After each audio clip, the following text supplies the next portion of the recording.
నెలకు 2,722 కోట్ల రూపాయలు మీ ఇంట్లోకి వస్తుంది నెల నెల అన్ని గ్రామాల్లో. కొంతమంది పింఛన్ తీసుకోవడానికి బయట పోతారు, ఏదో కూలి పనులకో బంధువుల ఇంటికి వెళ్ళిపోతారు. వాళ్ళు మళ్లీ నెల నెలా పింఛన్ కోసం రావాలి, రాకపోతే ఇచ్చే పద్ధతే లేదు. అందుకే నేను ఆలోచించాను, అలాంటి వారికి ఒక నెల రాకపోతే 2వ నెల తీసుకోండి, 2 నెలలు రాకపోతే 3వ నెల కూడా తీసుకునే అవకాశం ఇచ్చాను. ఈ రోజు మీరు చూసినప్పుడు దగ్గర 2 నెలలు తీసుకున్న వాళ్ళు 93,324 మంది ఉన్నారు. నేను మిగలబెట్టుకోవాలంటే 76 కోట్లు మిగులుతుంది నెలకి. కాదు, పేదవాడికి అండగా ఉండాలని అదనంగా 76 కోట్ల రూపాయలు నెలకు మీకు ఇస్తున్నానంటే అది పేదవాళ్ల పట్ల అభిమానం. ఇంకో పక్కన మీరు చూస్తే 3 నెలలు తీసుకుని 16,000 ఉన్నారు, వాడుకో 14 కోట్లు ఇస్తున్నాం. వీళ్లు కాకుండా భార్య భర్త ఉంటారు, భర్తకు పింఛన్ వస్తుంది, భార్యకు రావడం లేదు. భర్త చనిపోతే పింఛన్ ఇవ్వకుండా పోతే అనాథయ్యే పరిస్థితి వస్తుంది. భర్త చనిపోయిన వెంటనే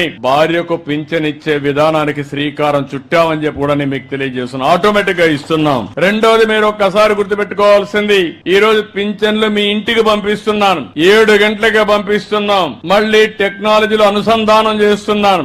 ఎక్కడిచ్చాడో కంట్రోల్ రూమ్ నుంచి మీ ఇంటి దగ్గర ఇచ్చాడా, పక్కనిచ్చాడా, లేకుంటే ఎక్కడన్నా వాళ్ళ ఆఫీసు పిలిపించాడా, మొత్తం సమీక్ష చేస్తున్నా. మళ్ళా మీకు ఒక మెసేజ్ పంపిస్తున్నా, పింఛన్ ఇచ్చినప్పుడు డబ్బులు ఏమన్నా తీసుకున్నారా అని కూడా అడుగుతున్నా, మిమ్మల్ని ఇబ్బంది పెట్టారని అడుగుతున్నా, మర్యాదగా మాట్లాడారని అడుగుతున్నా. అంటే ఉద్దేశం ఏంటి? పింఛన్ ఇవ్వడం అనేది తీసుకోవడం మీ హక్కు, ఇచ్చే వాళ్ళకు కూడా జీతం ఇస్తున్నాం, ఇచ్చేటప్పుడు గౌరవంగా ఇవ్వాలని ఎప్పటికప్పుడు పర్యవేక్షిస్తున్నాం. నేను ఒక మాటలో చెప్పాలంటే అందరినీ అభినందిస్తున్నా. తొలి రోజే 98% పింఛన్లు ఇచ్చేస్తున్నారు. మా అధికార యంత్రాంగం పోటీ పడిస్తున్నారు. ఇప్పుడు దానికి అందరినీ అభినందిస్తున్నా. శభాష్, మీరు పేదల సేవలో బ్రహ్మాండంగా పనిచేస్తున్నారు, దానికి మనస్ఫూర్తిగా అభినందనలు. మీకు అందరికి కూడా పింఛన్లు వస్తున్నాయని నమ్మకం ఉంటే గట్టిగా చప్పట్లు కూడా చెప్పండి, లేకుంటే అవసరం లేదు.